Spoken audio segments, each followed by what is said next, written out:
Everybody. Hello, everybody. Hope you're doing well. We are group 5. We are going to be doing our presentation on Meadowbrook Mall, going over some strategies. The group consists of Cynthia, Ashley, Moshe, and Ruben. So we're going to be starting off, going on to the next slide. You can just see a brief agenda about what we're going to be covering. Some keynotes. Going on to the next slide, we will be starting off with Cynthia.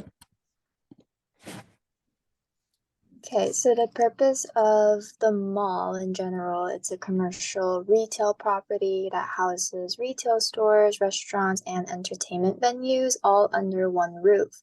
Specifically for Meadowbrook Mall, it was a top shopping destination for customers and a major place for big retail and department stores. Moving on to the next slide about target customers. Our target customers are people in their teens to middle ages, since that's commonly found at shopping malls. From Exhibit D, the average household is 2.5, implying that there are more couples, which could spark newer families. In addition, Exhibit D shows the average household income to be moderate to higher income people. Next, Moshe will be talking about his slides.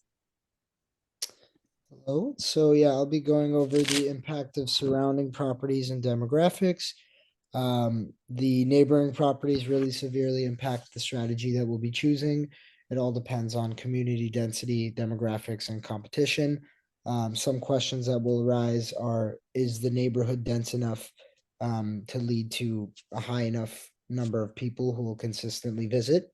And is this a demographic of people that we want to invest in the area, such as, I guess, is there demographic growth? What is the income level? Things like that. Going on to the next slide, we'll be going over zoning and community challenges and solutions. So in order to get the community on our side and to add them and have them come to basically our development, we're going to want to add stores that the community will want to support, like, and go to. So this could be a potential for drive-throughs, adding dense multifamily. That could be good because by adding multifamily, you add a large demographic of potential customers close by.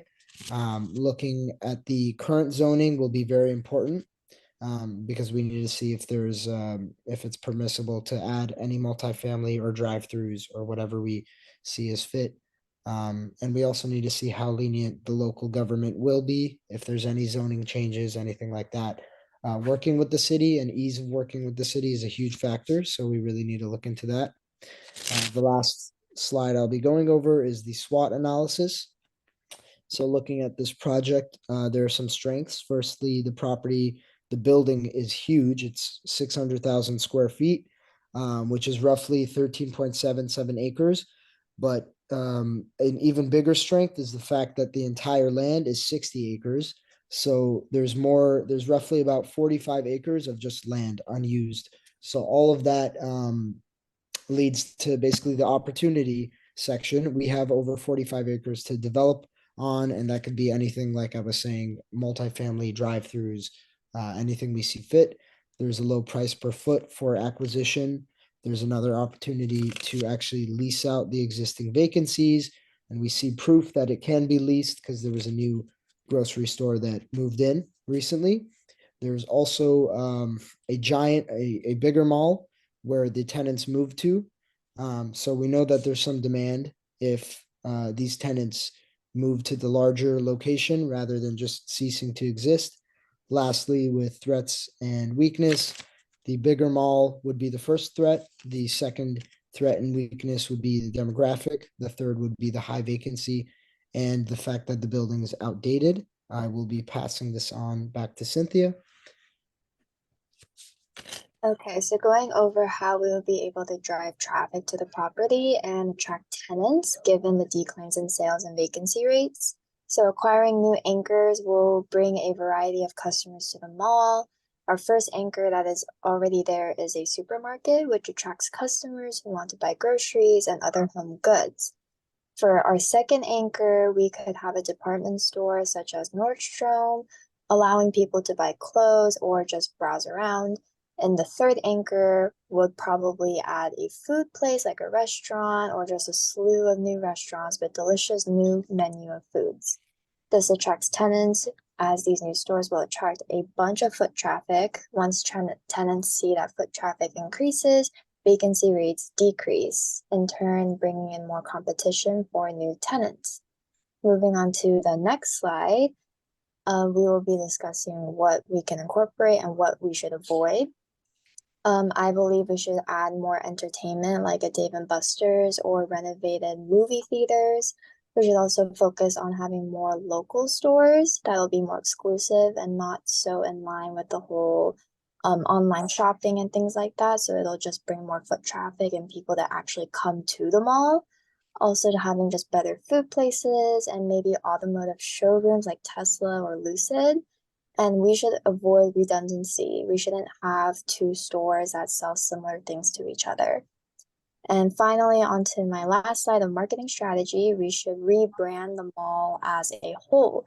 We need to show people the value of the mall, and we should mention how it's an ideal location near the heart of the city. Moreover, we should showcase all the variety of stores and how lively the mall is overall. Next, I will be passing it on to Ruben. Hi, I'll be talking about renovations and improvements and the cost. First, we'll be talking about design and planning costs.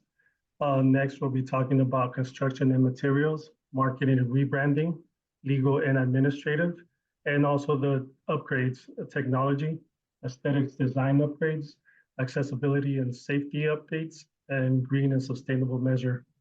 Next, I'll be talking about attracting tenants and customers.